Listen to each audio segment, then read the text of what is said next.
Coming up tonight on YCN News, U.S. Senator Jeanne Shaheen introduces the Safe Bridges Act to fund the repairs of crumbling bridges nationwide. A Quechee, Vermont resident is charged with embezzlement, forgery, false impersonation, and grand larceny. And the Rutland County Humane Society talks about a Saturday dog show. For more news, weather, and sports, it's time for YCN, your local view. Now, your daily digest of the Dartmouth Lake Sunapee region, southern Vermont, and Windsor County. News, sports, weather, and all that is happening in our area. The news on YCN, your local view. Good evening, and welcome to this Friday edition of YCN News. I'm Rose Spillman.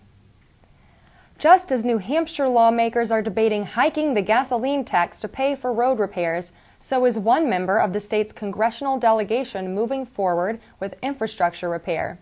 U.S. Senator Jeanne Shaheen introduced Thursday the Safe Bridges Act, a program to fund the repairs and replacement of crumbling bridges nationwide.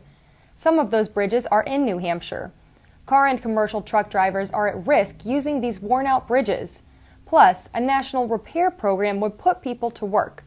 In New Hampshire, Shaheen says in a press release of the state's 2,429 bridges, 15% are structurally deficient.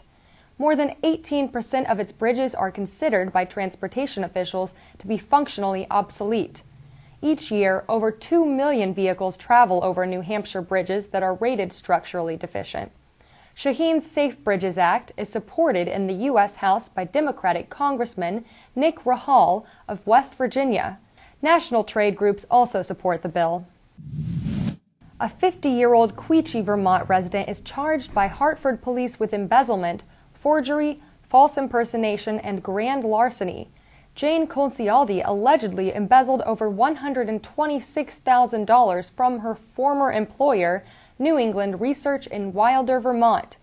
Concialdi turned herself into Hartford police with her attorney by her side, where she was booked, cited, and released.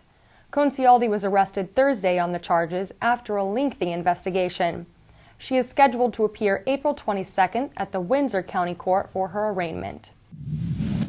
It's time to spring ahead this weekend. Daylight savings time begins this Sunday. Remember to turn all clocks ahead. We lose an hour of sleep, but gain more sunlight. Many years ago, people relied on the sun to tell them the hour of the day. Montshire Museum science educator Rachel Donegan explains how a sundial works. I think we all think winter is over when there's more light. We start to think, oh, spring is coming, and the truth is it's not really. It's still really cold. It's like single digits still. But I think it makes me hopeful that I can get out of work and do something as opposed to just going home and going to bed. So compared to the darkest part of the winter, we definitely have a couple more hours of daylight. Daylight savings shifts the way we perceive it to the evenings. We perceive that extra light, those light hours in the evening instead of in the morning. But in real life, it's added on both ends, morning and evening. I think the best advice is the same advice they give to you when you fly and you're going to be jet lagged. Just immediately set the clock for your new time and just kind of deal with it. And you'll be tired for a few days. When YCN News returns, we'll continue with more news.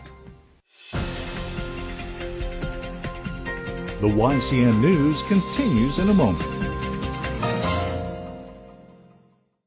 The good folks at H.R. Clough and Kearsarge Heating Oils want you to know that their philosophy is simple. Wow 'em with our service. Their EPA-certified technicians are ready to tackle your heating, cooling, or water conditioning system problem 24 hours a day. They take pride in having provided local customers with peace of mind for over 2/3 of a century. Wow 'em with service. It's the H.R. Clough and Kearsarge Heating Oils way of doing business. If you have an orthopedic issue, turn to Dr. James M. Murphy, a board-certified orthopedic surgeon at New London Hospital. Working in collaboration with Concord Orthopedics, Dr. Murphy evaluates and treats hand, elbow, shoulder, knee, hip, and ankle fractures and pediatric injuries. New London Hospital is in your neighborhood, providing primary and specialized services in its state-of-the-art facility. To learn about our services and our compassionate doctors, visit newlondonhospital.org. New London Hospital, your prescription for living well. Welcome back to YCN News. I'm Rose Spillman. This week, I took a trip up to Rutland, Vermont to meet some adorable animals at the Rutland County Humane Society. I spoke with their Director of Community Outreach, Mark Mealy, on a variety dog show coming up tomorrow to benefit the Humane Society. Let's take a look at our interview to learn more. I'm here with Mark Mealy at the Rutland County Humane Society to talk about a show going on this weekend called For the Love of Dogs that will benefit the Humane Society. So can you tell me a little bit about the event going on this weekend? Absolutely. We have a person in the community, and her name is Leslie Highland of Red Dog Solutions in Rutland. And every year for the last 3 years, she has put on a benefit for the Rutland County Humane Society to help us raise money. So we've got 14 different trainers with their dogs that will be doing different dance routines. It starts at 1 o'clock at the Rutland Intermediate School on the corner of Church and Library. And again, it'll start at 1 o'clock, and it's probably going to be about an hour and a half. Along with the different dance routines that we'll be having there, we have DJ Brett Meyer, who is volunteering his time to help out with all the choreography.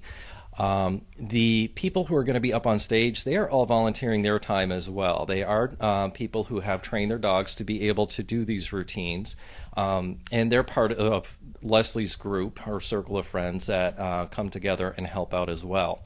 The fee is a suggested $10 donation for adults, and children 12 and under are free. Great. So can you tell me a little about who's here with us today? This is our pal Loki, and Loki is a 4.5-year-old male pit bull mix. He is a stray from Rutland County, and he is here waiting for his forever home. And he's a good boy. He knows how to sit. He knows how to shake. He's got a couple of beautiful eyes. I don't know if you can see that on camera or not, but he's got one brown and one blue. And he's just a big love bug. You know, he's a gentle giant is what I call him. So can you tell me a little bit about the animal population here? Well, throughout any given year, there's an estimated 1,300 animals. That's 1,300 animals that we will see throughout the course of the year. Right now, in-house, we have about 9 available dogs, and I'm going to say roughly about 30 available cats. And of course, summertime, as anybody who works in this type of field knows, that is the heaviest time of year when it's cat and kitten season. So there's a lot of animals that we see, and it takes an awful lot of money, an awful lot of time. Some of the animals that are brought to us are sick, so they need care and attention. Some of the other animals that are brought to us just need a little love and attention. And the nice thing is that even with that load of animals that we will see throughout the year, we have not only great staff, but we have great resources for volunteers who come in and walk the dogs on a daily basis, who go in and sit with the cats and visit with them. So they get lots of love and attention 7 days a week.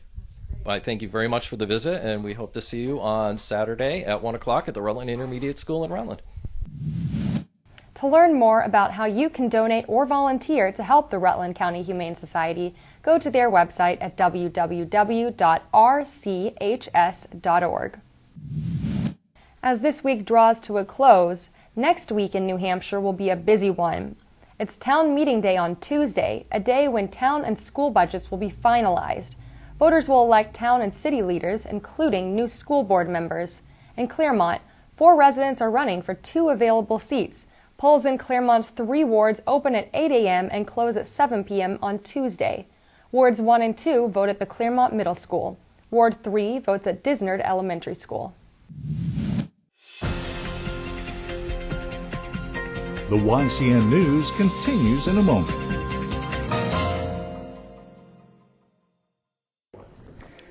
Hello, I'm Father Andrew, and this is my granddaughter Nika. We would like to invite you to Holy Resurrection Orthodox Church in Claremont. Please visit and celebrate with us the heavenly beauty and wisdom of Jesus Christ. Sing and listen with us to the authentic and most precious hymns of Christian prayer, and enjoy the hospitality of our community at coffee hour. Please come. We'd like to see you.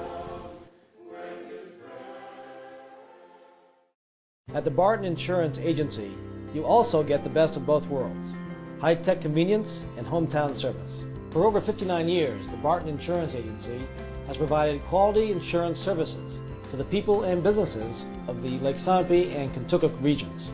You will always deal with a real person and receive personal, professional service at a competitive price. That's what it means to be your local trusted choice agency. Experience the hometown difference of the Barton Insurance Agency.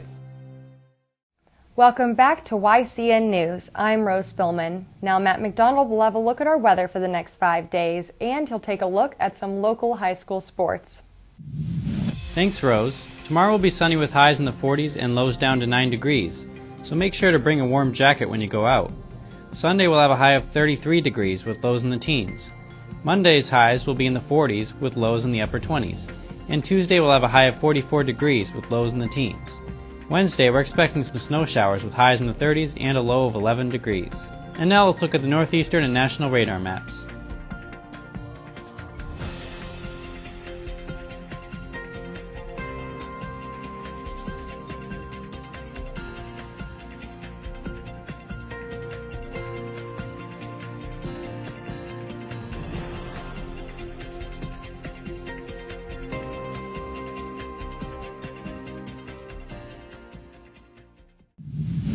Now let's look at our community calendar. Saturday has 2 great farmers markets for you to get out and enjoy. Enfield, New Hampshire and Norwich, Vermont will be hosting them at 10 a.m. On Sunday, head over to the Fireside Inn and Suites in West Lebanon for the Twin State Sports Card and Coin Show. Remember, you can submit local events from your community by sending them to news@ycnnow.com. Now let's take a quick look at yesterday's high school basketball tournament results. There were 3 games yesterday that included some of our local high schools. The boys basketball Division III tournament was yesterday. In one game, Mascoma crushed Laconia 59-43. In the other 2 games, our local teams were defeated by their opponents. Fall Mountain fell to Campbell 38-58, while Stevens High School fell to Berlin High School 45-66. YCN News will feature more results from the division tournaments.